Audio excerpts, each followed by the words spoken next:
disesalkan dan sangat memprihatinkan ada gelagat dan gejala ya, praktek politik yang tidak positif atau negatif ya, dan bahkan bersifat dekonstruktif merusak, yaitu politik penjagalan yang tidak siap bersaing dan bertanding secara fair, secara positif dan konstruktif. Atau dalam bahasa agama Islam, berfasabiqul khairat, dengan upaya mencoba mencari-cari kesalahan dari lawan politik dan menggunakan isu serta narasi yang sebenarnya negatif untuk mendiskreditkan lawan politik. Ini yang terjadi terakhir ini ya. Saya kira dari kalangan ya, incumbent, the ruling group ya. Bagaimana kita sekarang ini untuk berkilah mengatakan nggak ada itu penjagalan, nggak ada itu upaya-upaya untuk lebih menghambat agar Anies bisa maju terus.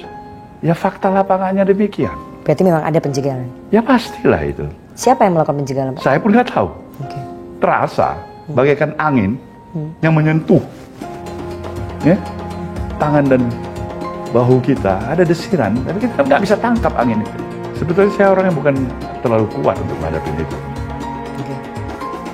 Saya sama, barangkali lebih kuat Nana daripada saya. Baik kondisi fisik atau apa saja.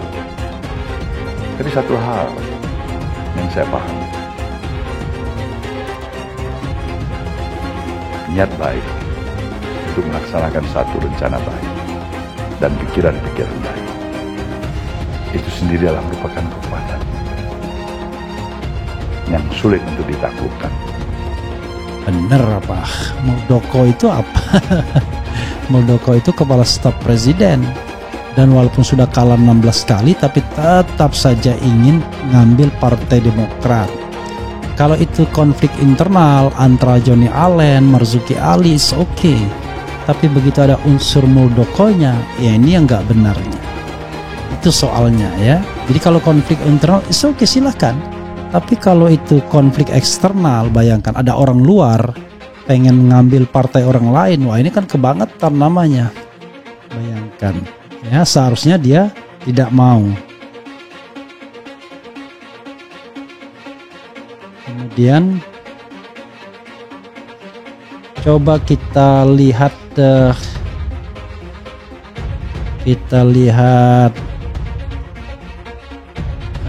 kita bacakan ya. Untuk tidak ya dalam rangka melanggengkan kekuasaannya, kemudian menempuh segala cara dan apalagi cara yang tidak halal, dan dengan menjegal ya, khususnya saya rasakan dan banyak dirasakan ya, Anies Baswedan diupayakan untuk dijegal, baik terhadap dirinya sendiri maupun terhadap partai-partai pengusungnya. Ini sungguh perbuatan tercela ya, yang jauh dari etika politik, dan saya berkeyakinan kalau ada seseorang atau sebuah partai politik yang dihinakan, didiskreditkan seperti itu, ini justru membuka pintu bagi rahmat Allah Subhanahu wa Ta'ala untuk memenangkannya. Anies dicalonkan karena memang itu adalah panggilan sejarah bangsa ini untuk menguji konsistensi pluralisme kita, nasionalisme kebangsaan kita, untuk menyatukan bagaimana agar polarisasi bukan lagi merupakan satu komoditas politik. Siapa yang bisa menjamin itu? Tapi kita berupaya sepenuhnya. Sebaliknya, kepada siapapun yang menghujat pikiran-pikiran yang meneguhkan tuduhan politik identitas yang terus-menerus dijalankan oleh kelompok pendukung Anies Baswedan, pertanyaan saya, sebenarnya nasionalisme mereka pada kadarnya seperti apa? Kalau mereka benar-benar sebagai nasionalisme sejati, maka runtutannya adalah toleransi. Itulah nasionalis sejati. Dia terbuka, dia memberikan toleransi. Yang mengatakan ini dijegal, mungkin biar pendukungnya muncul atau mungkin biar yang milih sedikit. Kenapa dijegal? Karena ini Nggak ada penjagalan Anies, kata Mahfud di lapangan Pancasila ND NTT Kamis. Itu kan kata Mahfud. Itu kan kata Mahfud. Ya, tapi faktanya kan memang kelihatan ada upaya penjagalan. Itu kan orang bisa merasakan. Emang orang bodoh ya kan? Nggak juga. Ada upaya itu, baik secara diam-diam maupun terang-terangan ya. Oke, nanti kita jelaskan. Mahfud menyebut tak ada upaya penjagalan dari pemerintahan saat ini seperti yang dikhawatirkan Anies.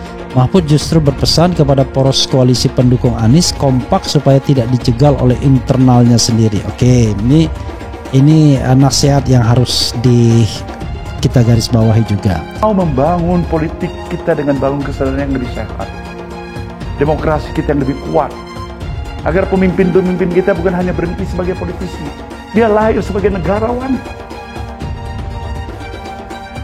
Bangsa ini sayang, dia inflasi politisi, tapi minus negarawan. Ini yang diperjuangkan Nasdem. Upaya jegal Anies Baswedan terus dilakukan. Faisal Asgaf, Surya Paloh bukan politisi kaleng-kaleng. Kritikus Faisal Asgaf mengungkapkan bahwa Ketua Umum Partai Nasdem Surya Paloh bukanlah politisi yang kaleng-kaleng meski calon presiden capres yang diusungnya menjelang tahun politik 2024 Anies Baswedan kerap mengalami penjegalan. Hal tersebut diungkapkan Faisal Asgaf dalam akun Twitter pribadi miliknya. Dalam cuitannya, Faisal Asgaf awalnya mengatakan bahwa Surya Paloh menjadi keluar dari lingkup Jokowi dan bersikap sebagai pihak yang tak lagi berada di zona nyaman kekuasaan Jokowi. Terlebih lagi, kata Faisal Asgaf, sikap itu tampak dari Nasdem yang mengusung Anies Baswedan menjadi bakal calon presiden baca pres untuk Pilpres 2024. Surya Paloh dan Nasdem keluar dari zona nyaman kekuasaan Jokowi, mendeklarasikan Anies Baswedan capres. Angin perubahan itu memantik badai politik nasional, istana terguncang, ujar Faisal Asgaf dikutip Suara Liberté dari akun Twitter pribadi miliknya _Faisal Asgaf Selasa 11 Juli. Rakyat dibuat kaget, sebagian pihak meragukan manuver cerdas putra Aceh itu.